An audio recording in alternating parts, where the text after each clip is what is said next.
What's up, guys? Welcome back to the channel. Today we're going to be showing you how I like to rebuild my shocks for my 10 scale buggies. I do the same thing for carpet and dirt, no matter two-wheel, four-wheel, stadium truck, all the same process here. So I pulled off a front shock from my carpet four-wheel drive, and I'm going to give you guys a little bit of a rundown on how I go about rebuilding it and getting it ready for the races. So once you have the shock pulled off, just want to pull off the cup and the spring. This is a nice tool that comes with the kit. It allows you to grip this body. That way you have good leverage over the cap to twist it off if you end up finding it this little bit tight. All right, once you have your cap off, you don't really need this anymore.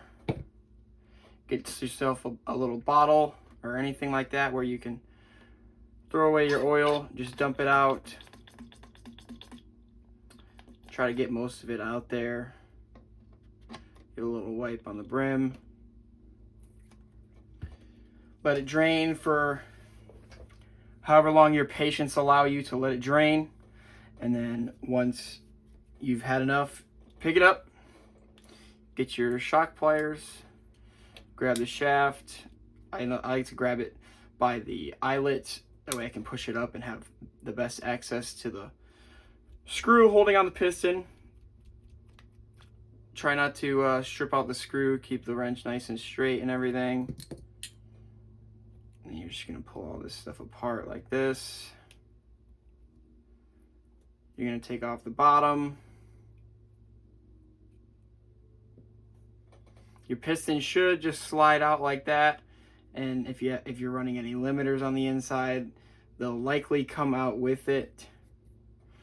So that makes it nice and easy. If not, you can just poke through like that and it should push out no problem. So once you have it like this, you just want to take out one by one everything inside. And be careful, try not to scratch the inside of the shock body. And if you do, just do it really gently. You don't want to damage inside of here. Got to keep it nice and fresh. So once you get it to this point, it should just be just a naked body, nothing inside of it.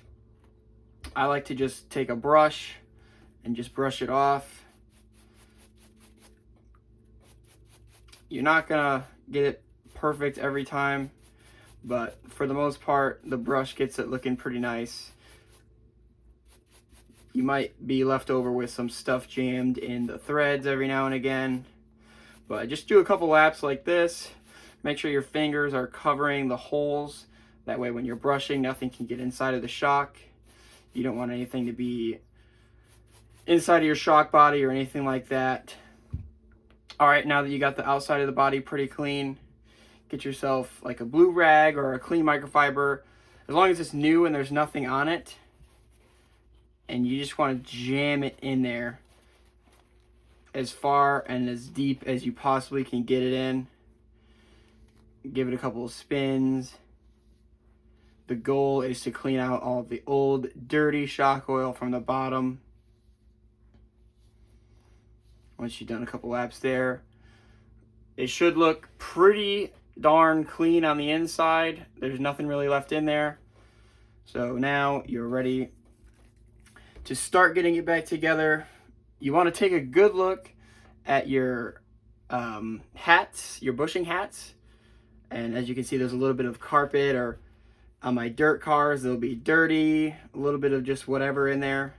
You don't have to replace these very often, so as long as you take care of them by just cleaning them off with like a microfiber or anything like that, and they should be good to go the long haul.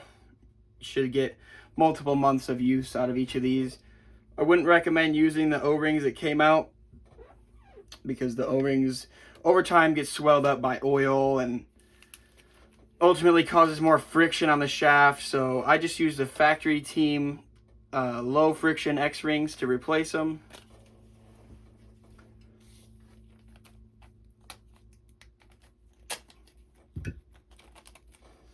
So once you get these out of here, I just find it easiest to just use a wrench and because these things can kind of stick to the inside of the package. So I just get a wrench like this and take them out one by one.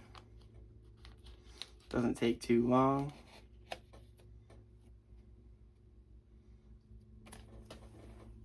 Just make sure you throw away the old ones. You don't want to get them confused with the new ones and end up putting the new one, or end up putting the old one back in the shock, because that's not going to be as free.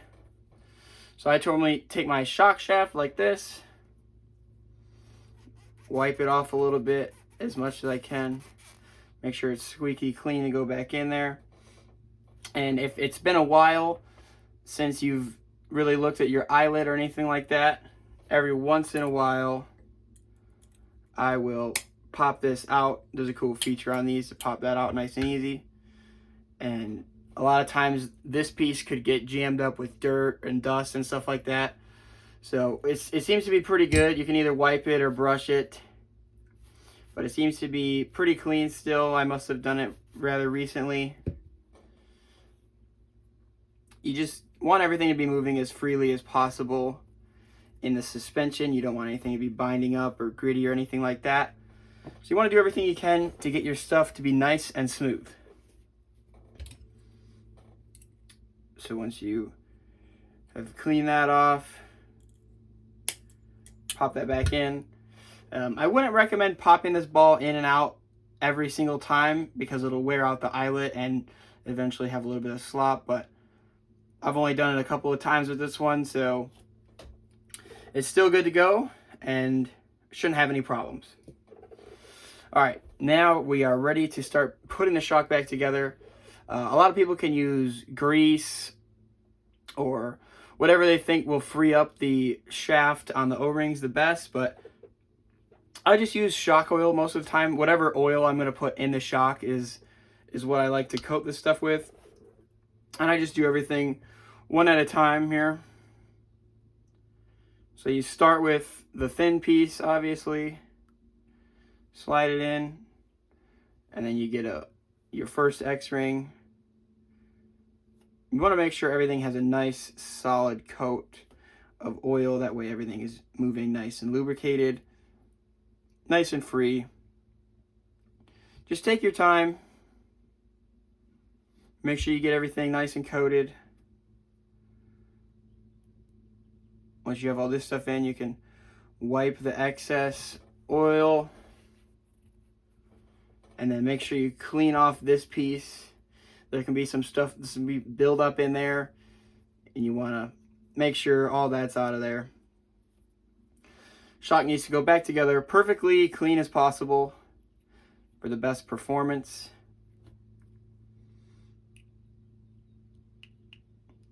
And then once I get everything in there, the cap on, and put the shaft in, I like to kind of just wiggle around the shaft a little bit just to make sure everything is seated inside of the shock body. Up and down a couple times. And then you get your limiters. If you run any limiters, you don't always have to run limiters. I'm just running limiters in this shock specifically. Make sure you get your piston little ring there. I like to wipe off my piston, get all the old oil off of it, make sure it's nice and clean. Make sure you're using a fresh microfiber and a fresh blue towel for this. You want to make sure all your stuff is as clean as possible as you put it back in. Clean everything up. And then try not to over tighten the screw. You definitely want it to bottom out, but you don't want to strip it out. So just grab your shock pliers, get it nice and tight to where it won't fall out, but you don't want to murder it.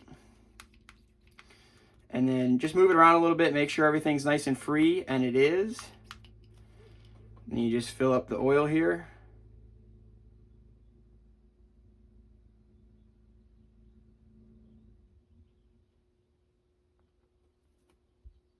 All right, once the shock is filled up, I like to pump it a couple times, especially if you're running limiters or thin pistons. There's going to be air buildup at the bottom because the oil can't just flow straight underneath the piston, so you got to pump it up a couple times.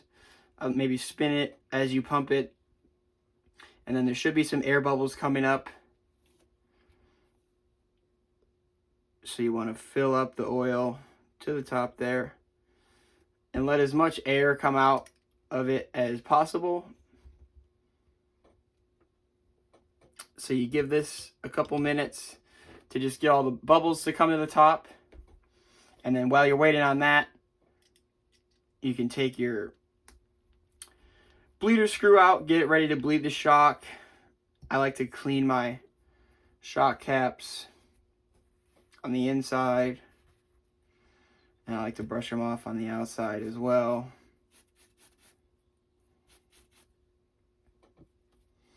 Spring looks pretty good. I just like to have all my stuff be as clean as possible. Looks nice. All right. Once you're done this stuff, you just got to wait on the bubbles to come up here. As you can see, there's a lot of air bubbles coming up to the top there. You don't really want to put your cap back on and start bleeding it with all that in there, because it'll just cause some pressure to be in the shock, and that's not good. So you give this time to bleed out, and then once the bubbles are gone, or at least there's not very many bubbles left, then we can bleed it. All right, after giving it about 10 minutes, there's no more bubbles left in the shock, so we can start the bleeding process now. Before you start bleeding it and put the cap on, you want to make sure that there's oil to the brim of the shock body, and there is. If you don't fill it, or if you underfill it, then you'll have a little bit of an air gap throughout the stroke of the shock, and that's not good. So you want to make sure there's enough oil in there before you put the cap on, and once you do, you can just screw the cap on. And I always just use a wrench to tighten this. Don't go too hard, because you'll like break a wrench or something like that, but you just want to make sure it's pretty tight and it's not going to back off. So once you get that, I just get over the microfiber and just slowly push down and catch all the oil that comes out with my finger. And as it comes out, you just wipe it onto the rag. Once you're at the bottom, make sure you don't let up pressure, because if this screw's not in, you don't want this to start coming up like that, because it'll just suck air into the shock, and that's not good. So once you get to the bottom, hold it at the bottom, put the screw in. Once the screw is in, you want to pump it up a couple times. Make sure you get it pretty good. And there's always going to be a little bit of rebound, so just leave that rebound out. Take the screw out, and then just bleed what just came out on the rebound. Same process here for putting the screw back in. And then once you've done both bleeds, give your cap a little wipe, and you should have a pretty well bled shock. I mean, it's going to rebound maybe a millimeter or so, but that's pretty normal, I'd say. Not the end of the world. If you want to, you can bleed it a third time, but I'm not really sure that's going to do much good for you. Then you're good to just put the spring back on in the spring cup. Pump it a couple of times for satisfaction in your work. And just like that, we got a freshly rebuilt shock ready to go back on the car. If you guys found this video useful, make sure to drop a like, subscribe, and follow for more.